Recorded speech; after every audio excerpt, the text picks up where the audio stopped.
Hi, good evening. I'm County Councilmember George Leventhal, and I want to welcome you to our town hall meeting on issues affecting people with different abilities. I'm very, very glad to see so many of you here. Tonight we held a town hall meeting on issues affecting people with different abilities.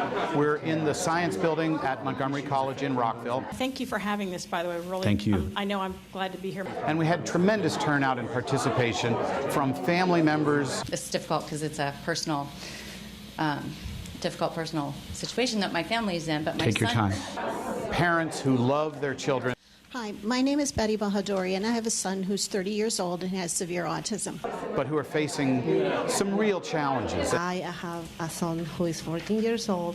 He's really disabled, and I don't have any help. And we heard about difficulties accessing housing. One of the concerns is affordable housing. Absolutely. Now, my son lives in an affordable housing unit in Crossings in Old Town Gaithersburg. It's still $1,100 for a one-bedroom apartment. And the problem is most of the housing, like, say, Rockville Pike, which is the best place to live in this county, is very expensive. Difficulties accessing transportation. Many of our folks who do have, for example, live in a group home, those group homes are not convenient for transportation. My 28-year-old son, Corey, relies on Metro access multiple times a day. He's had some terrible recent experiences. We've heard this over and over. It's not the first time. And I believe there have been some back and forth conversations, and we raised these issues, and they immediately, they are responsive, when concerns are raised. And employment. Well, you're on television right now. Do you want to talk about what sort of job you'd like to do?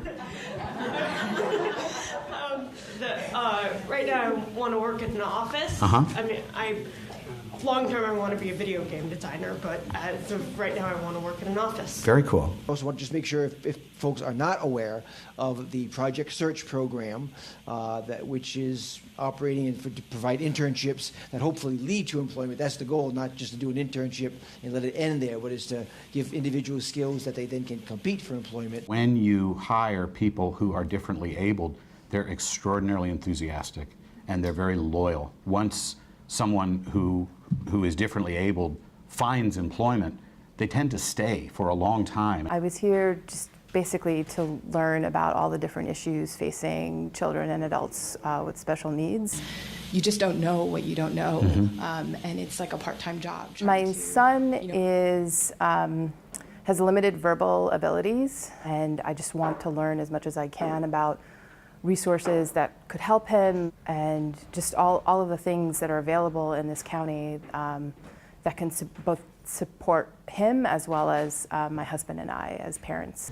Yes, ma'am, please. By going to these different events, fairs, going to meetings. I just wanted to thank the county very much for their support. Town hall meetings like this one, that you slowly accumulate this knowledge and to learn about programs that I may not be aware of that would help my son with an autism spectrum disorder. If you don't mind, Robin, maybe you could talk about the services our Department of Recreation offers. We offer a wide variety of summer camps throughout the year. We also offer inclusion camps so that kids have opportunities to take every type of class and activity that we normally would have for anybody else. This past summer was the first time that my son was able to participate in a camp, City of Rockville camp, because of the companionship services that they offer. It's just a great experience for everybody, not just for those who are differently abled, but for the other kids to understand about inclusion and patience and empathy. It was amazing that different representatives from both government and private organizations came up to me and said, I would like to touch base with you and let you know what's available for your son. And even parents of older kids with autism offered advice and different resources that have helped them over the years. It was amazing, but I'm saddened that that other parents don't know about that. I certainly want to thank everybody here for the opportunity I've had to work on these issues. I think the meaning of life is service to others, and we're put here on earth to try to help. I'm greatly appreciative of him taking the time to hear from parents about their concerns. He seems like someone who genuinely cares about the issues that we're going through. Hi, nice to meet you.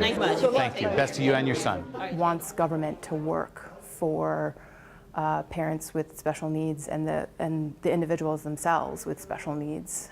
So I'm incredibly grateful. So she works for the Health and Human Services Department. She does data entry, but she's only working part-time, so we need to expand her eligibility for full-time employment. I'm trying to get full-time. Sure, sure.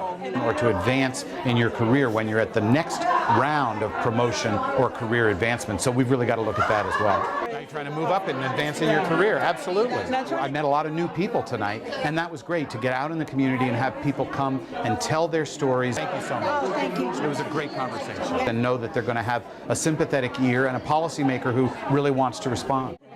You've got a great attitude, and attitude matters a lot. If you believe you can, you can. It's really nice to meet you. Thank you. Thanks a lot. It's a pleasure.